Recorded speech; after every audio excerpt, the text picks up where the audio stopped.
जय मसीह की रावत मिनिस्ट्री में आपका स्वागत है। मिनिस्ट्री को फॉलो करें, कमेंटमेंट करें, शेयर करें, अंत में अपने सवाल भी रखें। प्रभु आपको आशीष करें। प्रभु का वचन प्रतिदिन आपके पास बोर को आता है। आप प्रभु का वचन सुने, आशीषित हो। आमीन, हालेलुया। सुप्रिय भाई और बहनों, इफिसियों की किताब उसका 1 अध्याय उसका 15 से लेके और 23 तक हम पढ़ रहे हैं।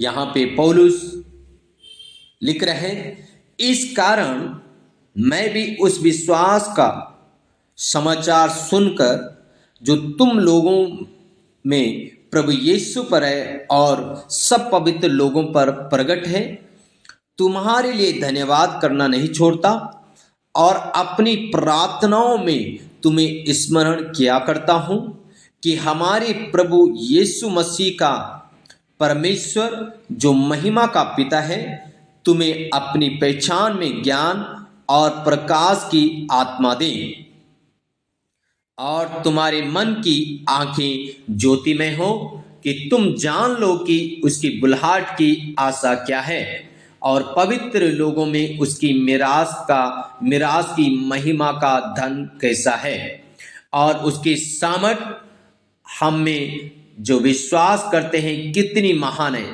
उसकी शक्ति के प्रभाव के उस कार्य के अनुसार जो उसने मसीह में किया कि उसके मरियों में से जिलाकर स्वर्गीय स्थानों में अपनी दाहिनी ओर है, सब प्रकार की प्रधानता और अधिकार और सामर्थ और प्रभुता के हर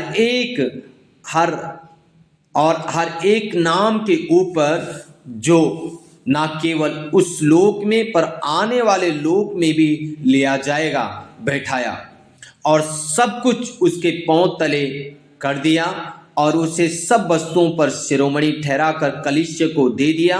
ये उसकी देह है और उसी की परिपूर्णता है जो सब में सब कुछ पूर्ण करता है। आमीन। प्रिय भाई और बहनों, यहां पे एक चीज पे हम जोर देते हैं।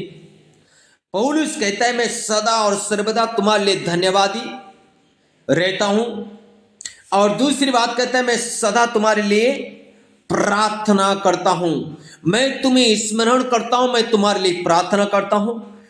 और आगे वो कहता है कि हमारे प्रभु यीशु मसीह जो महिमा का पिता है तुम्हें अपनी पहचान और ज्ञान में और प्रकाश की आत्मा दे। आमीन। परमेश्वर हमें क्या दे? अपने ज्ञान और प्रकाश की आत्मा दे।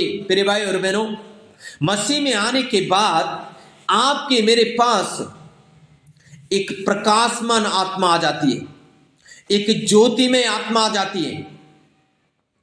इसलिए पौलुस कहता है 18 पद में, और तुम्हारे मन की आंखें ज्योतिमय हो ताकि जिस बुलाहट के लिए तुम बुलाए गए हो तुम उसकी मिरास, उसकी धन की, उसकी महिमा को जान सको। प्रिय भाई और बहनों, हमारी आत्मिक आंखों के बारे में बात हो रही है। शारीरिक आंखें किसी की नहीं है तो वो देख नहीं पाता है, लेकिन आत्मिक आंखें भी इसी प्रकार से अगर नहीं है तो आप देख नहीं सकते आपके साथ बुरा होगा या भला होगा, आप कैसे कहां गिरेंगे, कहां उठेंगे, कहां चलेंगे। इसी प्रकार से हमारी आत्मिक आंखें खुलनी बहुत जरूरी है। इसलिए प्रिय भाई और बहनों, हमें प्रार्थना करने की आवश्यकता है कि प्रभु मेरी आत्मिक आंखें खोल दे, मैं भले बुरे को देख सकूं, पहचान सकूं, मैं जान सकूं प्रभु। प्रिय भाई और बहनों, गेहजी के बारे में आप देखते हैं, उसकी आत्मिक आंखें बंद थी। जब गेहजी अपने स्वामी एलिसा के पास अपने पास्टर के साथ था, एलिसा झोपड़ी के अंदर, घर के अंदर प्रार्थना कर रहा है। गेंजी उसका सेवक कोठड़ी के बाहर खड़ा है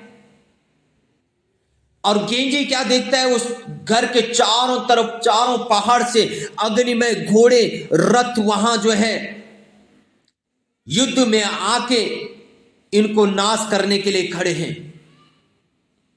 मेरे भाई और बहनों, गेंजी डर गया। क्यों डरा? क्योंकि उसकी आत्मिक आंखें बंद थी और एलिसा कोठड़ी के अंदर प्रार्थना कर रहा है और गेंजी एलिशा से कहता है, हे प्रभु, हमें लोगों ने घेर लिया, हमें मारने के लिए लोग आ गए। एलिशा ने कहा, क्या तू नहीं जानता? तू इन्हीं को देख रहा है जो हमें मारने के लिए आए। तुझे मालूम है इनके पीछे जो हजारों में लाखों में जो सेना खड़ी है, ओ अग्नि में रथ, ओ हालेलुया, हजारों में जो खड़े हैं, उनको तू नहीं देख रहा। क्यों? क्योंकि आंखें बंद थी। गेंजी की शारीरिक आंखों से देख रहा था, लेकिन आत्मिक आंखों से नहीं देख रहा था। आत्मिक आंखों से जो देखना था वो हालेलुया शारीरिक से देख रहा था, लेकिन आत्मिक आंखों से नहीं देख रहा था।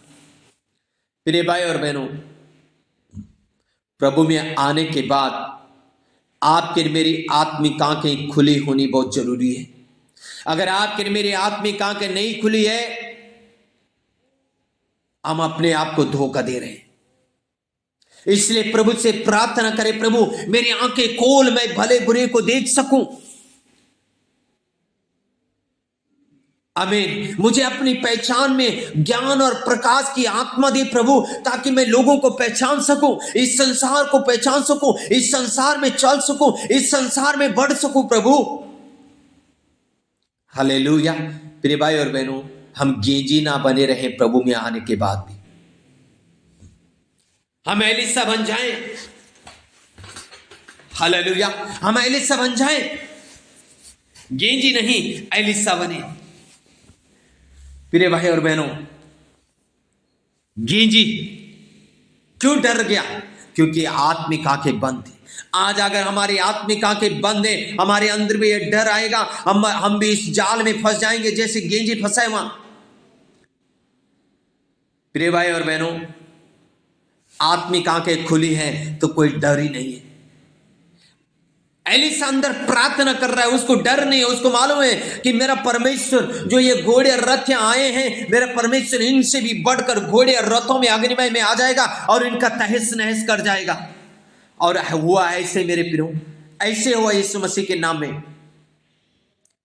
आज मेरी प्रार्थना है आपकी आंखें ज्योति में हों, ताकि आप अपनी बुलाहट में, अपनी उस आशा में, अपनी मिरास में, अपनी महिमा में, अपने धन में आप आशीषित हो सके यीशु मसीह के नाम में।